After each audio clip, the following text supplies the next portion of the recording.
পটুয়াখালী কলাপাড়ায় বানৌজা শেরে Bangla parade গ্রাউন্ডে বাংলাদেশ নৌবাহিনী 2024 সালের এই ব্যাচের 438 জন নবীন নাবিকদের শিক্ষা সমাপনী কুচকাওয়াজে প্যারেডে পরিদর্শন ও অভিবাদন গ্রহণ এবং বাংলাদেশ নৌবাহিনী স্কুল অ্যান্ড কলেজ পটুয়াখালী এর উদ্বোধন করবেন নৌবাহিনীর প্রধান অ্যাডমিরাল এম নাজমুল হাসান।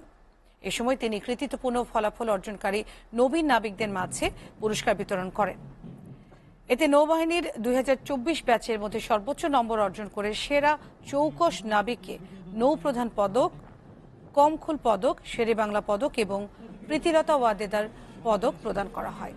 এই অনুষ্ঠানে অন্যান্যের মধ্যে সহকারী নৌপ্রধান খুলনা নৌ অঞ্চলের আঞ্চলিক কমান্ডার, জিওসি 7 পদাতিক ডিভিশন ও এরিয়া কমান্ডার এবং পটুয়াখালী, বরিশাল ও খুলনা অঞ্চলের গণ্যমান্য ব্যক্তিবর্গ, উচ্চপদস্থ সামরিক এবং অসামরিক কর্মকর্তাবৃন্দ এবং নবীন নাবিকদের অভিভাবকগণ উপস্থিত ছিলেন। সফলভাবে সম্পন্ন করার উন্নতির উচ্চ শিখরে তাদের প্রতি এই হোক আমাদের।